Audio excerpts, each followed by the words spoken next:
horseshoe is back. I appreciate this time with you guys, and I appreciate your patience. I know we were supposed to do this early on. Something called COVID got in the way for me. So appreciate you guys pushing this back, and maybe it's even better for all of us because, you know, we got a game under our belt. And so I appreciate what you guys contribute, right, to our team, to the Colts Nation.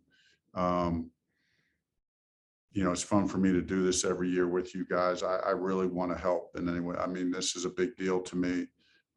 Every aspect of, you know, the fan base of what we got and how that fan base is fed information and kept abreast to what we do and how we're going along. And every piece is really important. So appreciate you guys taking this time with me. All right, we'll start with Evan. Hi, Coach. Evan Sider here at the Locked On Colts podcast. Obviously, Michael Strachan has been a big name to follow throughout training camp. 6'5", 225. We saw him make a great play yesterday as well down the field. Just what kind of impact have you seen from Strachan throughout camp? Your first impression of him, and also maybe a potential role during the regular season for him. He's been showing up in camp every day. That's been the good thing for him. It's not just a flash play here or there. It's happening every day. There's a consistency, and sometimes when you're a young player, you know, that's what you just want to make sure that you don't want to just see flashes. You want to see some consistency. There's been a few mental mistakes here and there. That's normal for a rookie, but physically, there's been good consistency. The other thing is that I think about Mike that's so impressive is that he's not just a good physical talent, but you can tell how smart of a player is. He's a very instinctive route runner. I think those two, and then the game's just not too big for him. So I think those three things bode well for him, you know, niching out a role for himself. I think it's too early to tell what that'll be. We have a good group, but we really like where he's at right now and expect him to continue to grow and make an impact on our team. Evan, go ahead and ask your second one. Yeah, so you mentioned before, Coach Reich, about Sam Ehlinger and the it factor that he has. I know it may be hard to describe. You mentioned that before, but can you just kind of picture what that it factor is that you've noticed throughout the last few months alongside Sam? Yeah, I mean, he just exudes confidence. I would say one, like when he steps into the huddle, I think, guys, you just know this guy's a natural leader. I think guys think he's going to find a way, just like he did on the last drive of the game, you know, to make a play. I think that's what he's done his whole career. He's a winner. And then, you know, I think the it factor is, you know, as a leader, it's not just about you, it's about the rest of the team. And I think guys sense he's a team first guy. There's very little ego involved. So those are a few of the things that I perceive about his it factor. Cody. Hey, Frank, thanks for doing this. Glad you're feeling better. My question, staying with the quarterbacks, obviously there's some uncertainty around Carson Wentz and will he be ready for week one? Will he not be? But based off of what you saw from both your quarterbacks and Eason and Ehlinger yesterday, what gives you confidence that they'll be able to hold down the fort until Carson does return? Yeah, no, great question. You know, I've told both of those guys, I said, listen, guys, if Carson doesn't play, the expectations don't change. This team believes in you guys.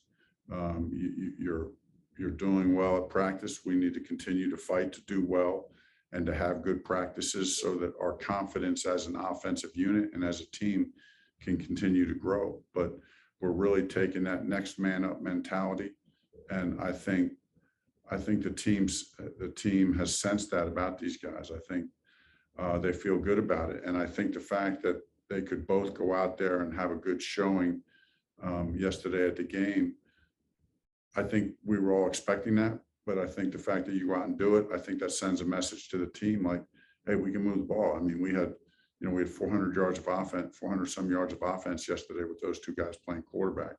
And so I think that's a good confidence booster. Lawrence. Hello, Coach. Pleasure to meet you, and congratulations on your extension. That was well deserved. Thank you.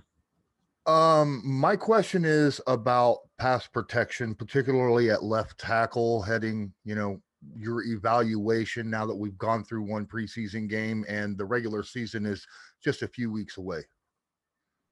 Yeah, I mean, we feel like we got really good depth on the offensive line at tackle. You got Julian Davenport, Sam Tevy, Will Holden, all taking reps at that left tackle spot. It's a heated competition. I think Eric Fisher continues to do well and is on the right road to recovery. We'll continue to move guys around there. We're still, we still got 4 weeks to week 1. So, we're just going to let this thing play out. We think everybody has shown flashes in the ability to be that starter week 1 if Eric's not ready.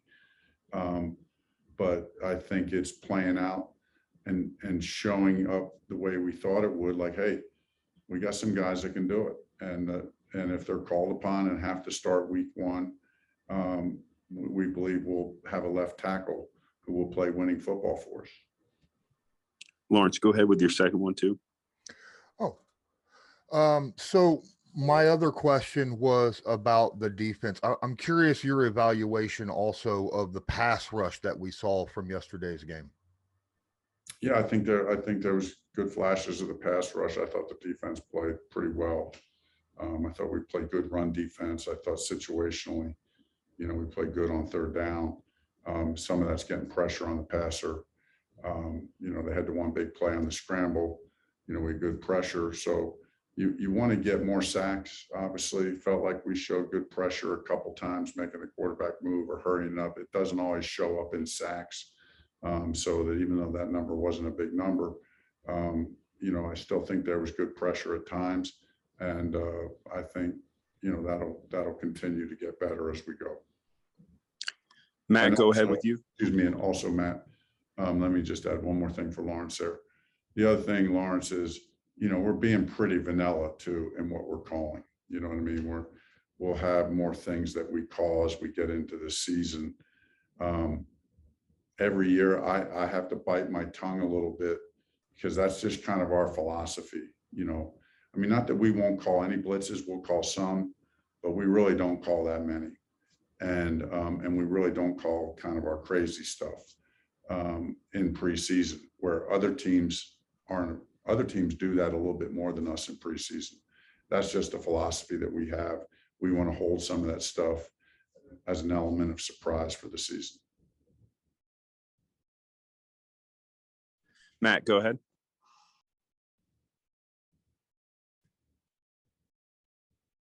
There you go. Hey, Coach. It's an honor to speak to you today. Obviously, we talked a little about Michael Strachan earlier, but I also wanted to get your thoughts on the other receivers we saw yesterday, like Desmond Patman, Tyler Vaughns, Tyreek Black, and just how confident you are in them and how they played yesterday. And all those guys that you just mentioned really had big games. And that's why I have been saying from the start, even in the offseason, how good I feel about this receiver group. And I'm so glad that they had this opportunity. You can see it in practice, but like last year without any preseason games, it's hard on guys. But so this year with the 3 preseason games, to actually see guys make plays like that when it's really live, it just it's the weighted average of that impact is just greater. And they all made big plays. And as we mentioned earlier, we're looking for guys to be able to, make the tough contested catch over the middle, but then we're also looking for the guys to make the catches down the field. And all those guys did that yesterday. All those guys that you mentioned did that, made some tough contested catches, made plays down the field. So very competitive room, very tough decisions ahead as far as this roster is concerned, given the wide receivers that we have. Patrick?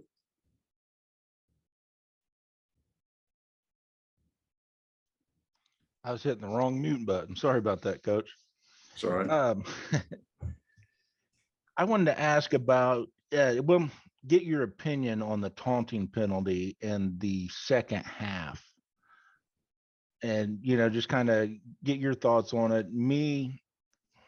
I think it's a little overboard, but wanted to get it from you.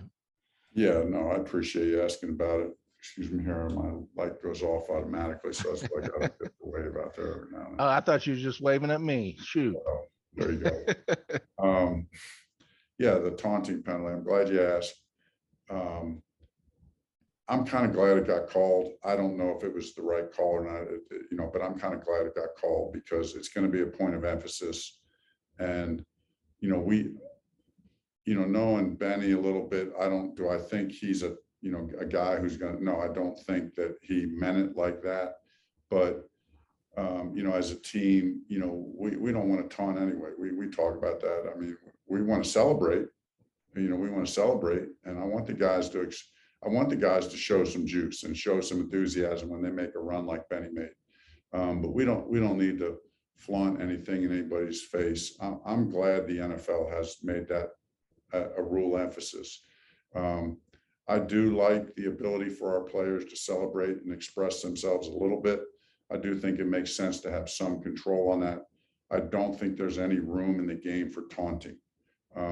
It's just not a good part of the game.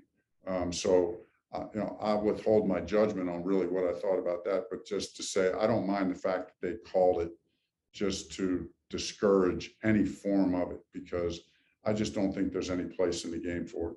It's distasteful. It's not a good example to young kids. And you can be a great player and make great plays and celebrate those with your teammates. There's no reason to try to taunt it against another opponent. Okay, we'll go 3 more, Cody. Frank, you guys have had, since starting the training camp, you've had some injuries throughout it. How do you feel like your team has responded despite certain players being out, whether it's short-term or more long-term? Yeah, I think we responded well. We really want to take that next man up mentality. We want to take it as an opportunity to build depth on our team. These guys who are getting the reps are taking advantage of it. We always say it, that every year, the guys who are your 2s and 3s, you go 17 games in a season and hopefully some regular season games. At some point, your 2s and 3s are going to be 1s.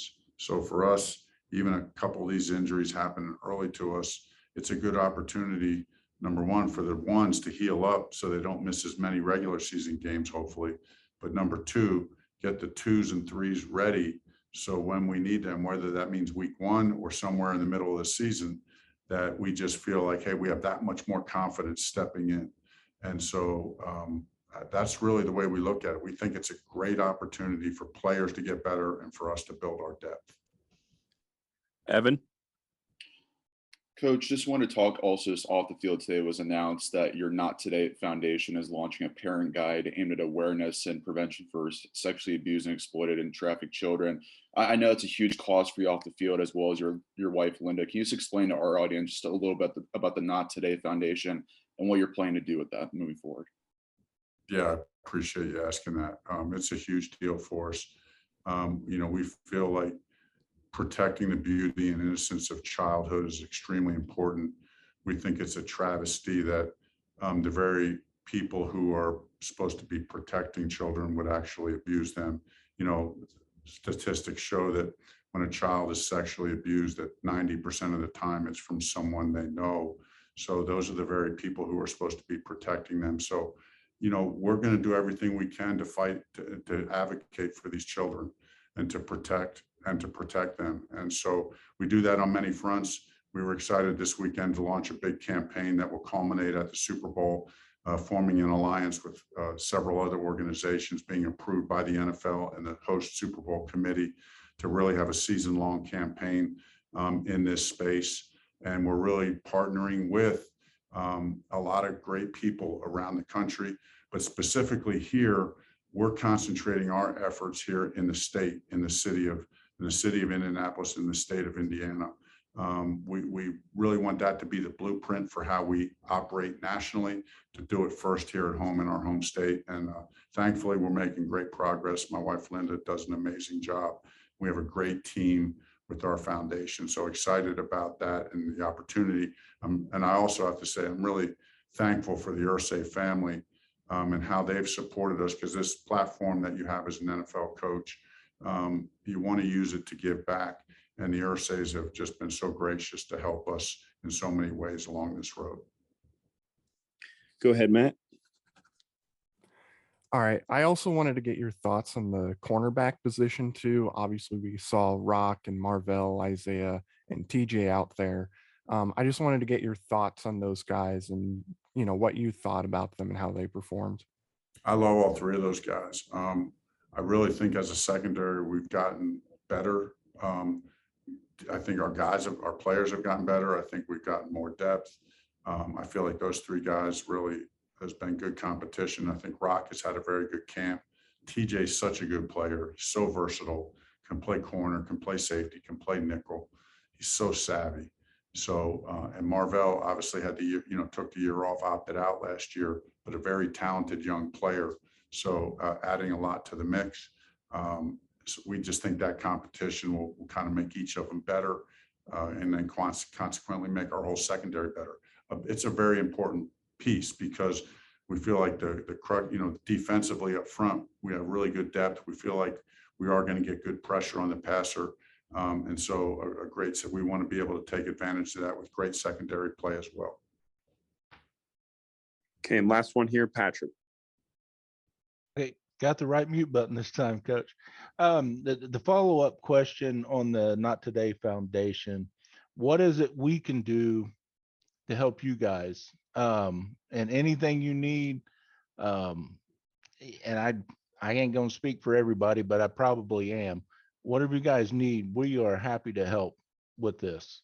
Well, we appreciate that. And I will mention, since you asked, one of the things that was mentioned earlier was this child protection guide we have. We're just trying to get it out in as many people's hands as we can. And what it is something that, my wife and the team have put together.